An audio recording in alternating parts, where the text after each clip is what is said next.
Welcome to the intersection of technology, cybersecurity, and society. Welcome to ITSP Magazine. You're listening to a new Delta X podcast with Ellen Shu. These are conversations with changemakers, innovators, and self-starters who have made their mark on the world at a young age, breaking down the journeys of those who are changing the status quo and building the future today. Knowledge is power, now more than ever.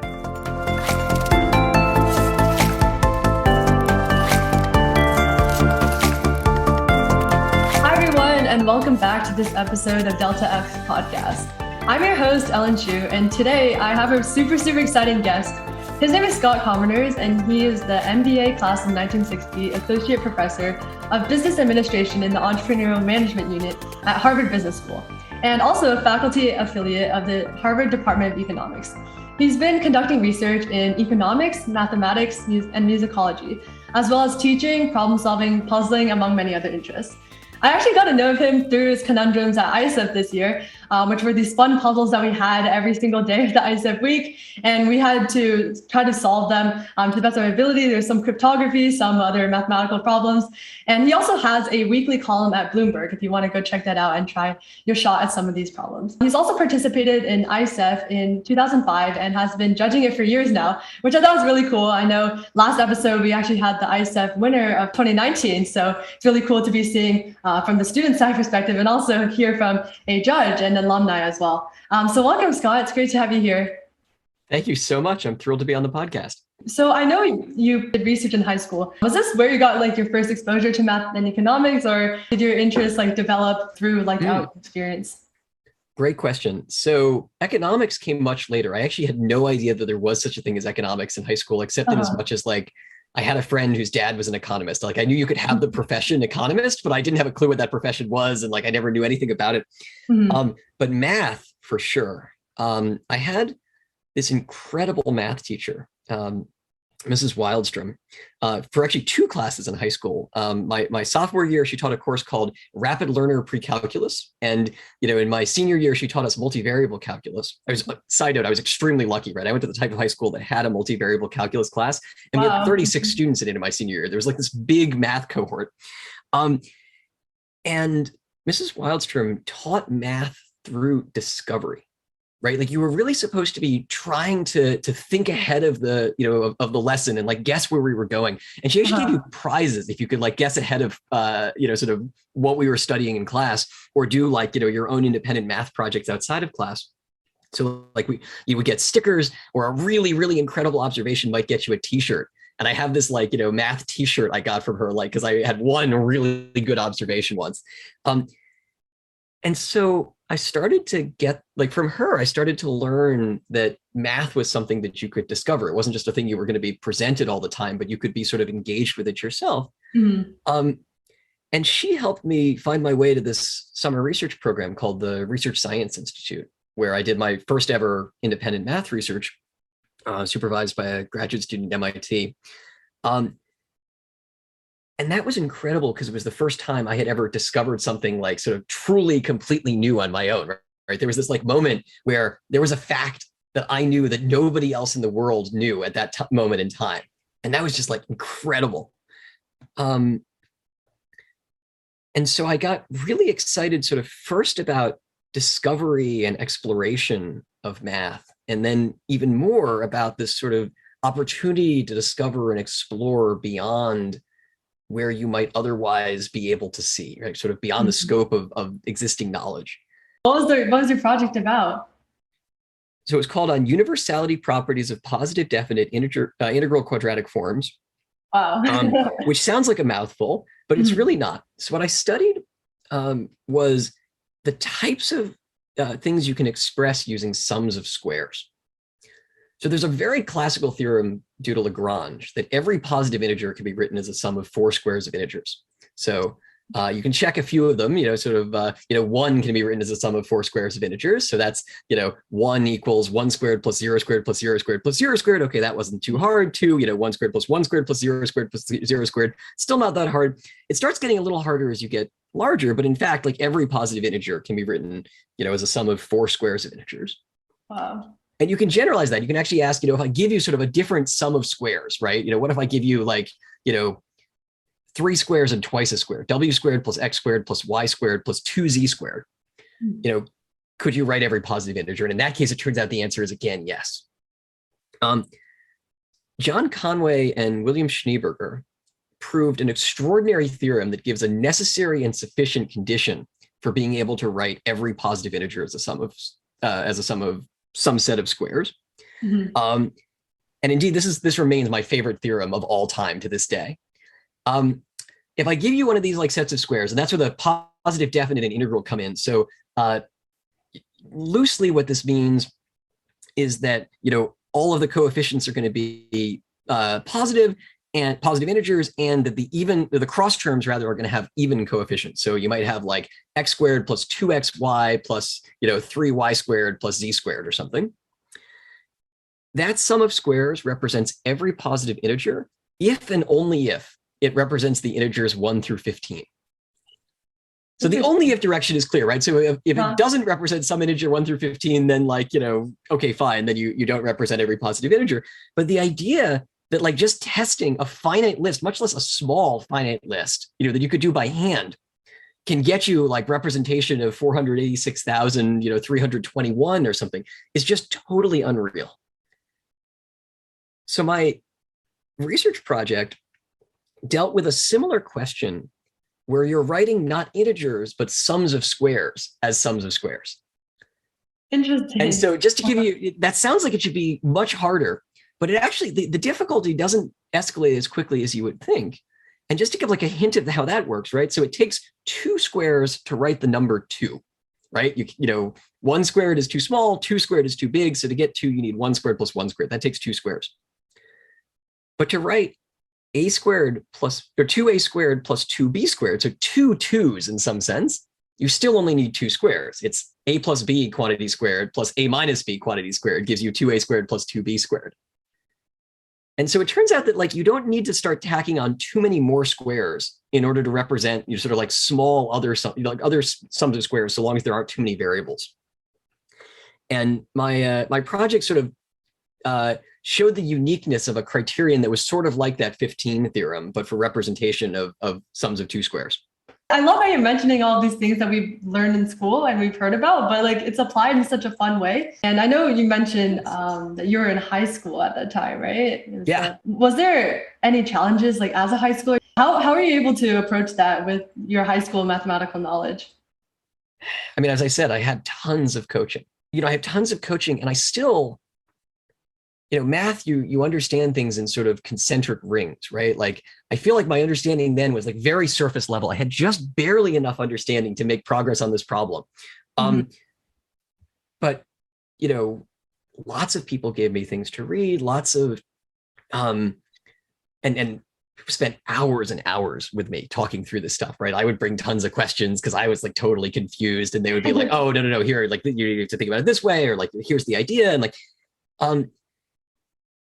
and the other thing is that I had worked really hard on this skill of being able to extrapolate beyond what I actually knew, right? Like the lesson of Mrs. Wildstrom's class was basically how to jump, multiple steps ahead in a mathematical argument or discussion, by sort of seeing your way to where you're going. And that's really helpful when you're reading material you totally don't understand. Because like I started that summer program, I had never heard of a quadratic form. Those are those sums of squares, by the way. They're called quadratic forms. Quadratic forms. Mm-hmm. I had literally never heard of one, much less like any understanding of like how you work with these things, how you manipulate them, whatever. But what I had worked on was the ability to sort of piece together an understanding from lots of different things that were sort of like out there, and guess like what I was looking for to make my understanding more complete. And that means that leads you to ask really good questions, right? You sort of know what you don't understand, but and where you're trying to get in your understanding. You might even say, what's the next delta X? I love that. Love that. I know that there's so many different directions like you can go in math. There's so many unsolved or unproved things out there. If someone was interested in math research, how did they even start? Like, where do they even go to take that first step? Great. Look, the good news is it's much easier than it used to be. The bad news is, like anything, it's, anything in research world, it's actually like also sometimes hard. Mm-hmm. Sort of, I have sort of like a high level view on how to enter into research in any field. Let me say a couple words about that. And then I'll talk about like how you get started in math in particular. Uh-huh. If you're interested in research, the first thing to do is figure out what type of research really excites you. Like sort of like what is actually your taste? Like research is really emotional, right? Even if you're in a bio lab running experiments where you can feel forward progress in a way that you sometimes can't with math, you still like are spending massive amounts of time and energy like working on something without knowing if it will ever convert, right? Without knowing like everything could fall apart. Your hypothesis could be wrong, right? And so you have to be like really deeply excited about the types of questions you're working on or the way in which you're working on them or whatever. And so the way to do that, so the question is like, how do you figure out what you're like deeply excited about? That's actually like a much harder problem than like virtually any research question. What I always recommend for this, when I'm talking to my own students and they're like getting started in research on one dimension or another, is you want to like read super broadly at a reasonably surfacey level for stuff that like gives you like a gut level of excitement, right? You want to sort of like find, and you can do this like, across fields. If you don't know which field you're excited about, you can do it within fields too, right? So like, I spend a lot of time reading recent economics papers just to get a sense of what people are thinking about and see if any of it like really catches me. I do the same thing with number theory papers, right? Like in college, I did this with like all math papers. I sort of like got these massive stacks. Eventually I concluded like number theory was really my favorite field of pure math. So now I just follow the number theory archive, but like same thing, right? You just look and it's like, does this feel like it grips me? And if it does, that's when you try and pursue it. So then, okay, you've got something you're excited about. You know that you like quadratic form representation theory. How the heck do you get started? The first thing you got to do is figure out who actually knows some stuff about this, right?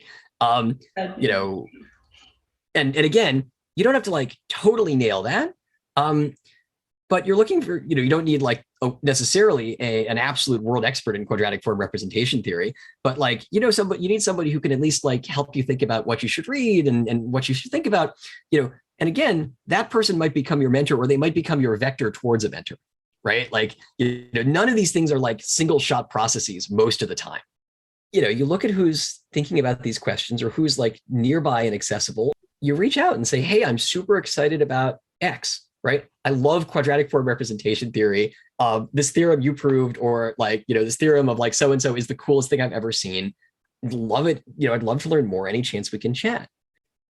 In my experience and in my, own approach, when you hear from people who are really excited, even if you yourself aren't the ideal advisor, you try and help them along the path, right? Like, and so you sort of like build a sequence or chain until you sort of can find your way to somebody who really does actually like know how to help you do what you're most excited about.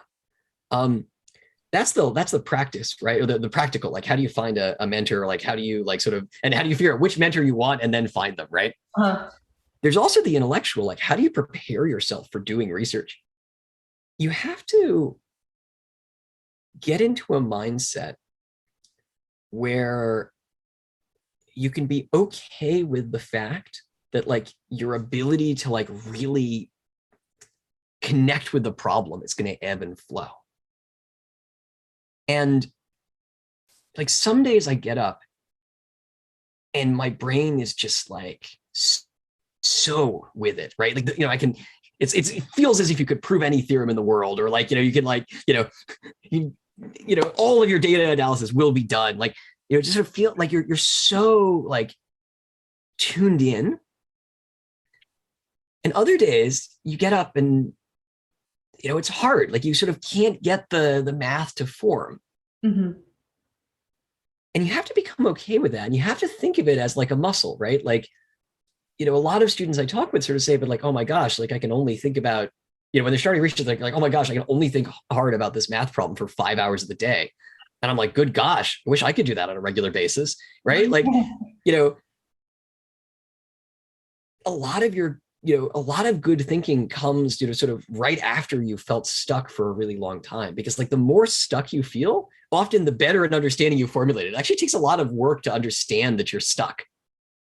So you have to sort of be like intellectually prepared for the fact that it's going to feel like a roller coaster, and that, staying on the roller coaster is actually completely essential to making progress, right? Like, and letting the roller coaster move, right? Sort of not trying to like completely rebuild it, sort of while it's in motion, but just sort of like following its motion is really important. And that's where that emotion comes in, right? I mentioned you have to like really love and be excited about the problem. You have to like love the thing enough that you just want to keep thinking about it or keep pushing on it or whatever, keep running that experiment, because like some days it'll feel like you've gone nowhere or gone back, 20 steps. The other thing is that like, it's really valuable to cultivate the ability to switch your mode, right? And you don't know it at the beginning. This is practice. Like you get experience, you get intuition for when you want to switch modes. But like, some days I think in blue sky terms, right? I stare at a whiteboard and just like try and make my mind go a little bit further into the problem. Other days I go and read like stuff in the literature and try and understand other techniques other people have had, or like other ways people approach similar problems. And yet other days I just go and think about something totally different, right? It's like, let me put that on the shelf and like do something else. And you sort of, over time develop a bit of an intuition for which input you need when, right?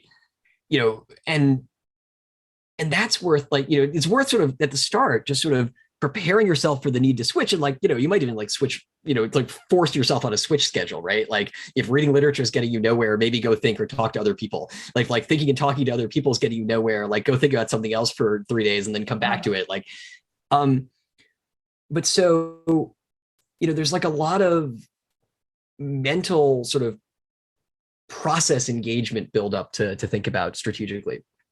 And then you just read a lot of stuff too, right? The other way to like prepare yourself for research on anything in particular is to learn a lot about the methods and techniques. You have to think about the mental state of being a researcher sort of as another muscle or part of the process to train as well.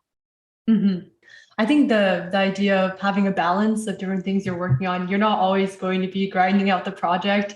I think the literature review part, actually, particularly, most people tend to skip that part because it's not most fun thing to talk about or even like think about doing. Your knowledge space and level of expertise is also something that expands, right? And so an abstract that looks intimidating now might look like really intuitive in 6 months.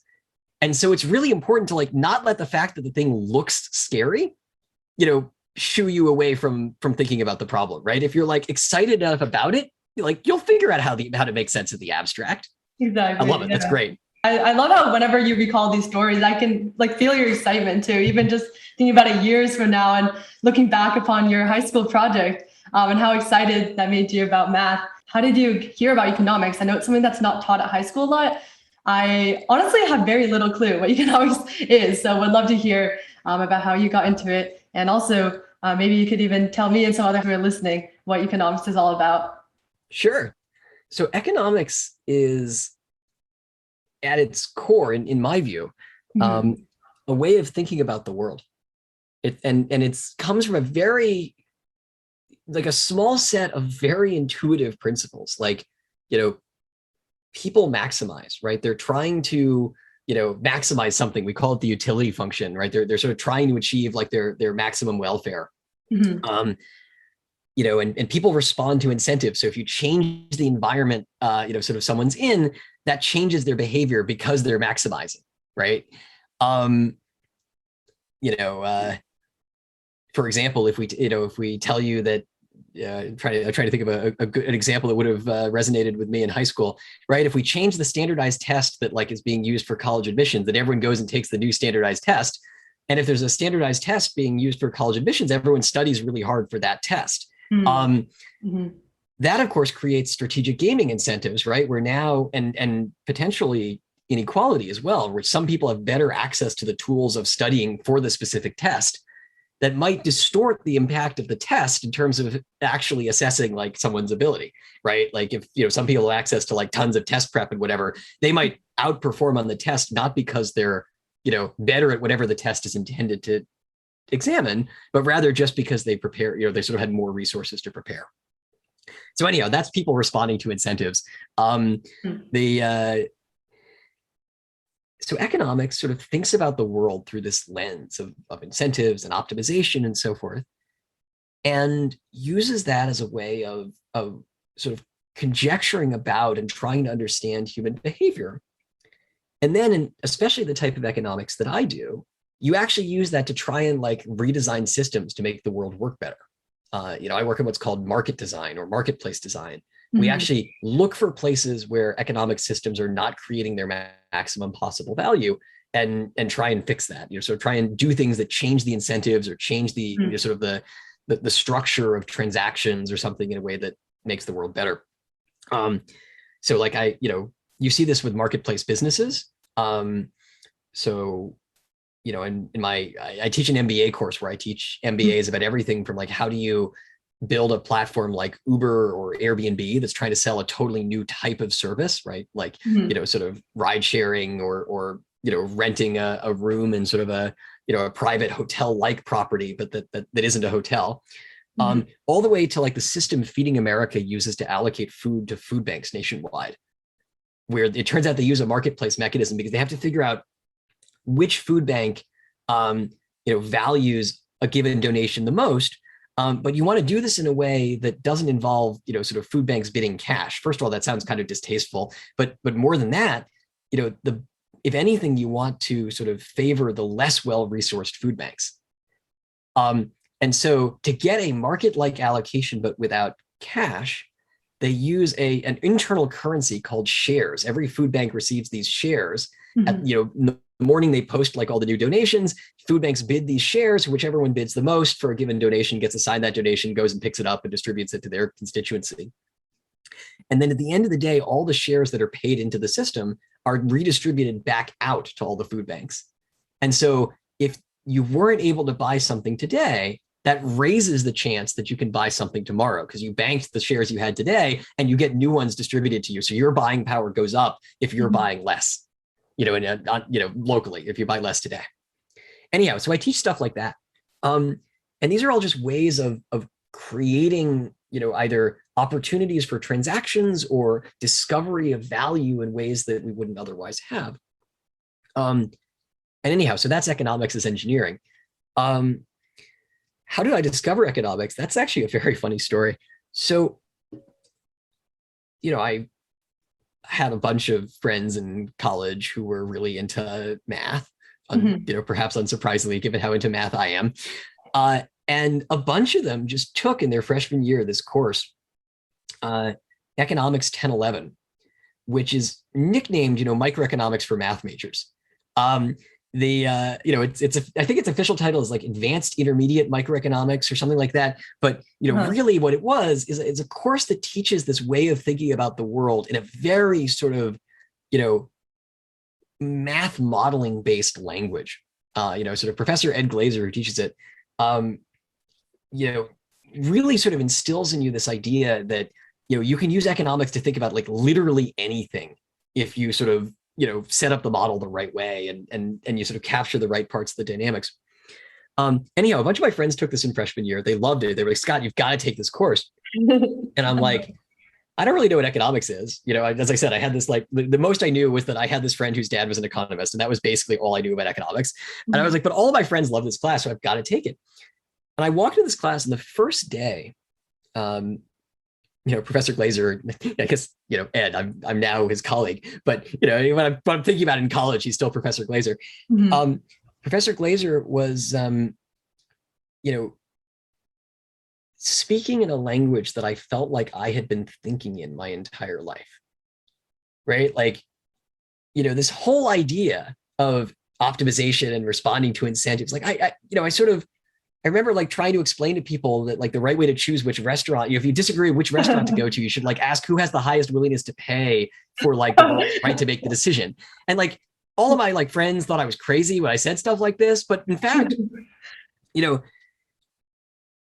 that was how I was thinking of. I was trying to describe utility optimization and almost like an auction mechanism for figuring out where to go to dinner. And suddenly, like, this class was putting terms on these different things that I had like had in my head forever. And that was super cool, right? It was like, getting a language to speak about the way I'd always been thinking. And then on top of that, one thing that's really special. So I took the course. I mean, I loved it, right? Like I kept taking courses. But then one of the special things about becoming an economist is that the structure of the field is sort of like a plateau. Like you learn the way of thinking about the world, and you learn a lot of like methods and frameworks economists use to think about the world. And then, Blazer's really right. You can think about pretty much anything. And I found that really exciting, right? Because I love thinking about all sorts of different things at once. And so, I got interested in everything, and sort of like the interaction between economics and law, ways of using sort of computer science methods to understand like bounds on like our ability to understand economic behavior or to like design marketplaces. And so I got really excited about the field and kept with it, in large part because it was giving me a lens I could bring to everything. And I knew I would never be bored. I was actually recently watching a movie about John Nash, and oh, cool. Again, the Nash equilibrium. And I remember there was one part of the movie where his inspiration came from like matching partners or something like that, and how to like optimize how to make everyone happy. And it was just really interesting how the inspiration can even come from things we encounter so often, but never think about in that like light. So yeah, I think that's really interesting. The economic dynamics of matching are totally fascinating in many contexts. I mean, a lot of my research is about that. And, it's sort of astounding, right? The same ideas we use to think about the allocation of, doctors to their medical residencies, right? Like how we, some of the people listening to your podcast, probably like a very large fraction, just judging by the interest type, will go on to medical school and then go from there to residency. And at least in the United States and in several other countries as well, when you go from medical school to residency, you're assigned to a residency program through a centralized matching mechanism, which actually my PhD advisor was involved in designing. The same type of mechanism is used to assign students to schools in lots of different places, including Boston and New York, all over the UK. And now, I've been in conversations, with a bunch of different stakeholders about, using similar types of thinking to better understand, like, how to the extent that we're doing cross-country vaccine distribution, like how you might do that better and sort of like try and get the vaccines to the countries that, sort of the countries that can best distribute the different types as efficiently as possible. And so it's really true, right? Oh, and you mentioned the Nash example. This stuff also like props up when you're thinking about like designing dating platforms, right? Like, and so it's actually, really fascinating to me how broadly you can take these types of ideas, even like in one very specific vertical, like matching theory. You can do everything from, trying to improve the assignment of students to schools to try to figure out like how we can stop the pandemic faster.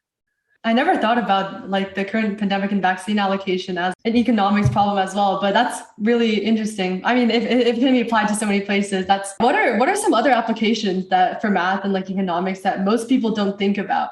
Well, I mentioned the allocation of food to food banks. That's one that like sounds like it shouldn't be an economic application because if anything, you're sort of doing the inverse of economics, right? Like you're trying to, sort of invert a lot of inequality and distortion that has been caused by markets. But it turns out that even there, you can use market mechanisms when you describe them, when you sort of design them rather in the correct way.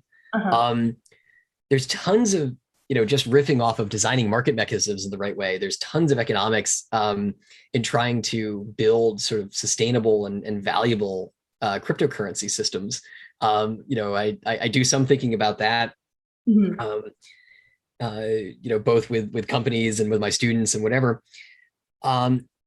There's also, I'm trying to think, like, there's economics in like understanding like how we should fund science, right? Like awarding prizes. right? You think about the distribution of research funding. Mhm. In many countries, and including to some degree the US, it disproportionately accrues to the most successful labs, which means that success sort of gets you on this flywheel where you get more and more funding, which promotes further and further success. But that means it can be very hard to enter, right? Like if you're starting out and you've just launched your lab, like how do you get that first funding? And of course, on the other side, if you're the one doing the allocation of the funding, it makes sense that, you should want to give funding to labs that are more likely to succeed, and the ones that have succeeded in the past, that's predictive of future success. And so you can imagine ending up in an equilibrium where like the vast majority of resources go to the groups that have already proven success, and it's really hard to enter. Mm-hmm. But of course, that's like great in a static state, but it's not good for the long run, because you actually want to promote the ability of new groups to like show up and discover, use different methods and discover new things. And so you're constantly facing this tension sort of between, it's almost like in the language of bandit problems, like, it's a probability framework around, imagined after a slot machine. I am not condoning playing slot machines. There's what's called an explore-exploit trade-off. Like how much do you, sort of exploit the knowledge you have about which groups are good and likely to produce like interesting, meaningful, valuable, like socially valuable results? And how much do you explore and like look for new groups that otherwise might not, have the opportunity to succeed and fund them? That's an economic problem. I have some friends who are really interested in the economic design of video game economies. Oh, really? Video games? Right? Like, yeah, like how do you design the video game so that people want to keep playing it and sort of continue accumulating value and so forth? It's very similar to this, question with scientific funding, right? Like, how do you make the game fun and something you can progress forward in without like everybody getting to the top level? And so it needs to, and then how do you like decide who should be matched with whom, and like, sort of like PvP setting or player versus player settings. And even more, if you have multiple servers and they all have like, if you have like tokens that you can use to like buy like cooler, cooler armor for your orc or something. I'm making it up. I don't know about it. I mean, there are lots of video games that have orcs in them, but I don't play any of them actively at the moment. Mm-hmm. But like, if you have tokens you can use to buy cooler armor for your orc, you can imagine like that the macroeconomic dynamics of one server might be different from another server.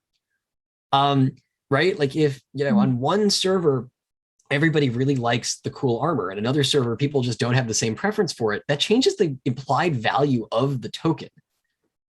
And so like you're actually keeping an economic system in balance, right? You need the token to be like scarce enough that it has value, but not so scarce that people like, sort of can never actually like own or trade them. Mm-hmm. And so there are tons of economic problems like embedded in the design of such a game that like really determine whether it's fun and whether people stay engaged. Next time I'm playing a video game, I'll be thinking about that. Now that you say it, like all these applications, you're like, oh yeah, there's so many like things that are related to different players and, incentive. But yeah, if like I've never thought about these things in this way. So it's really cool and eye-opening to start looking at things in terms of an economic standpoint. I strongly agree. And just as you've said, right? Once you start putting it into the language of economics, you're like, oh wait, that's always been there. And that's what's really magical about the field. Math is like this too, by the way. Like once you like find your brain finally like connects with a mathematical fact, it's like it has always been there and you just didn't know how to express it. And I think that's also part of what you mentioned with finding what excites you. Like once you find that thing, like everything gets put into that context. Like personally for my research too, when I'm looking at AI, I start thinking about like the way that I even intake my training data. Like when I'm trying to optimize for like fencing, for example, I start thinking like, okay, I have this data set that I'm like pre-trained on and I need to fine tune per opponent. And it's just like amazing how like once you get excited about certain fields, you see it happening everywhere in your life. But I think we have time for one final question. And I think we can talk about something pretty fun and about conundrums, since I know that was how this conversation was even possible in this first place. But yeah, how did you get started in writing conundrums? And also, what are the behind the scenes, how you actually come up with the conundrum and, design all these really complex problems? The fun thing about writing puzzles is that It's a form of creative exercise that enables other people to like feel the joy of discovery, like as they like and go from that state where the problem feels impossible to the problem feels like, oh my gosh, the answer's always been right there. Like, and I've always found that very rewarding as a solver. And so it's really, really cool to be able to, give that opportunity and that experience to others. And so I've been writing for Bloomberg, mostly doing economics columns and a few math columns. I typically do an end of the year, like interesting numerical facts about the year column. I sort of been writing for them for a long time. And last year, sort of unfortunately precipitated by the pandemic, right? Sort of there were, everyone was spending a lot of time stuck at home. My editors sort of said, hey, you do these puzzle things, maybe we could try bringing them to a wider audience. Cause like they knew that I was really into them.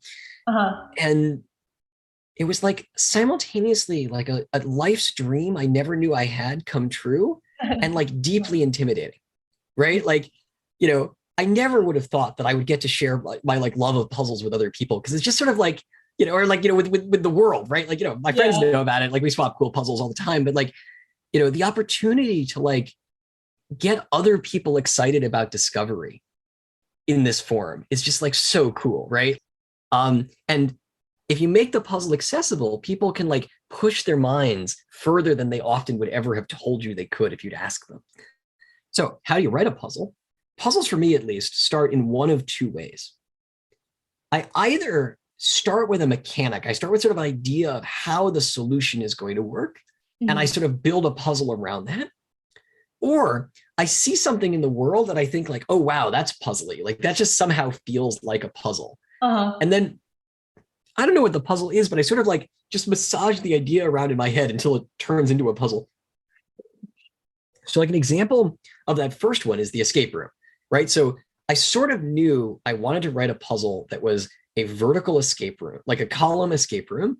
And I'm not going to reveal the answer because you guys can go online and solve it yourself. But I had an idea for what the final quote unquote escape was going to be. Like I knew what the solution was.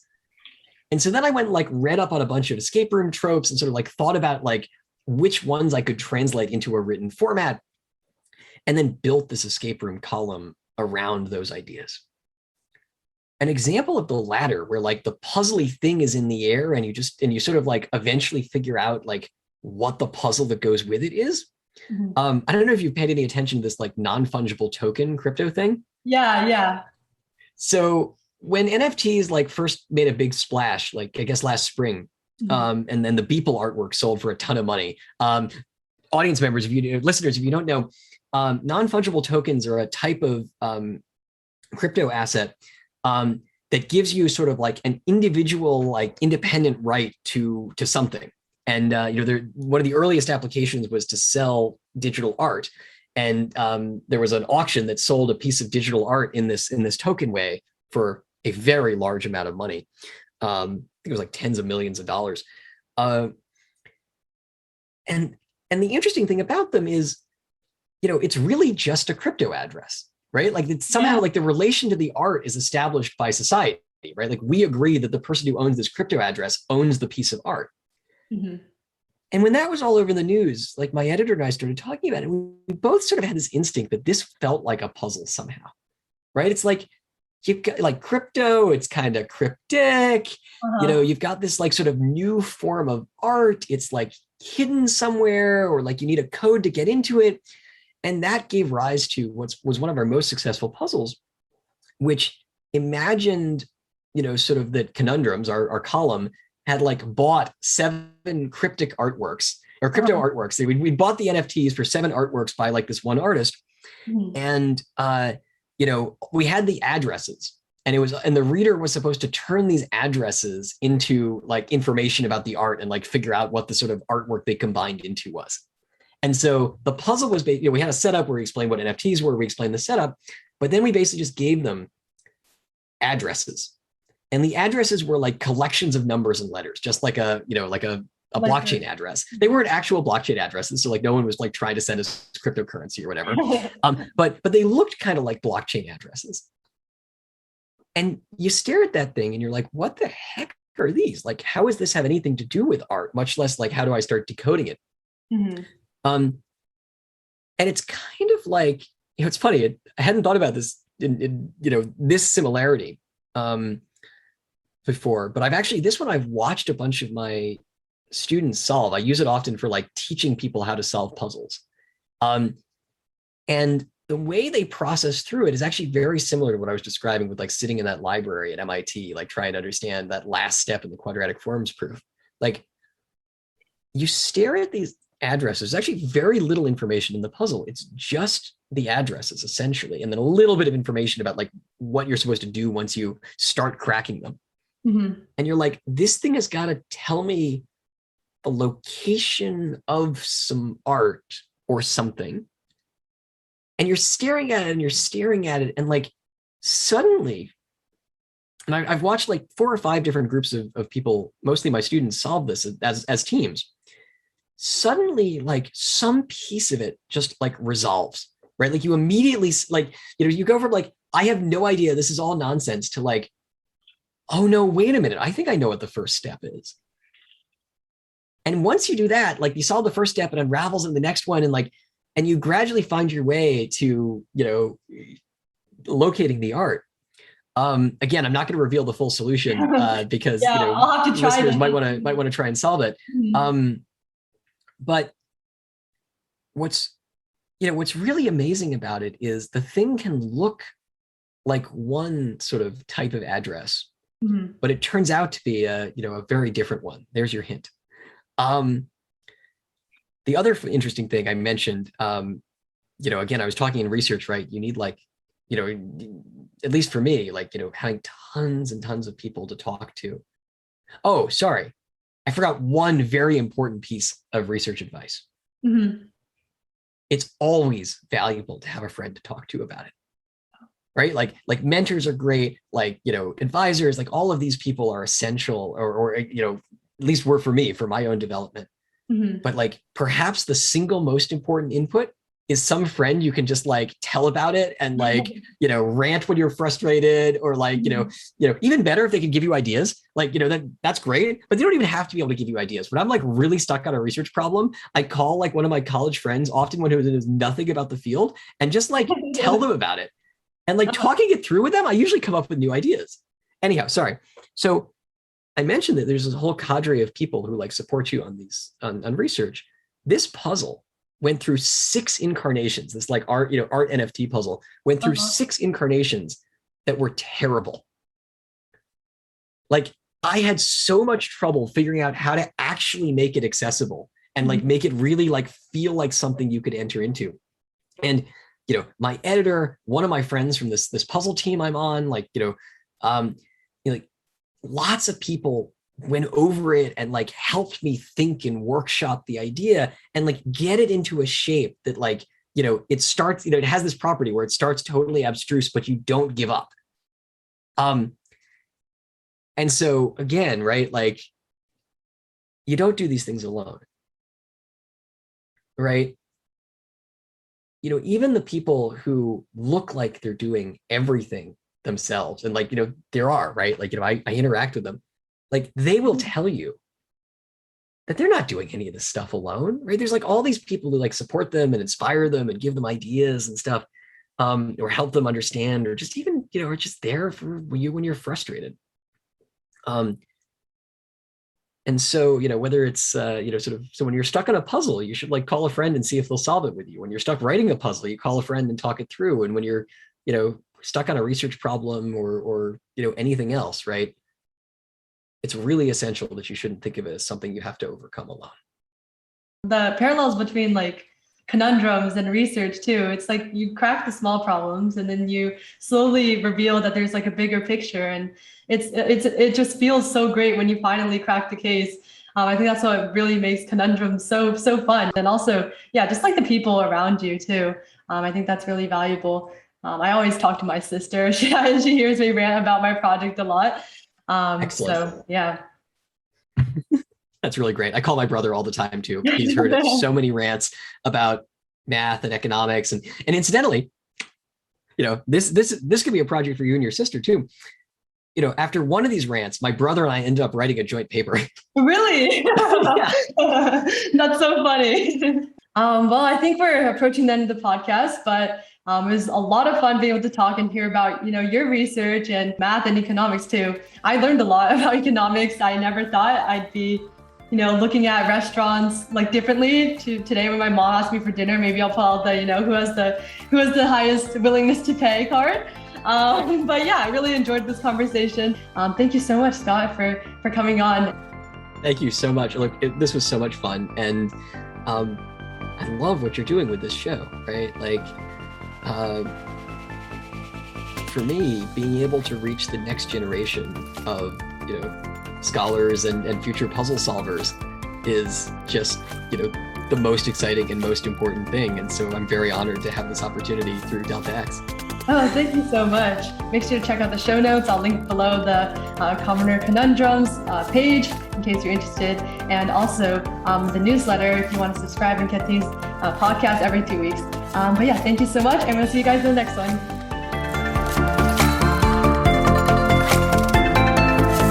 We hope you enjoyed this episode of Delta X Podcast with Ellen Shu. If you learned something new and this podcast made you think, then share itspmagazine.com with your friends, family, and colleagues.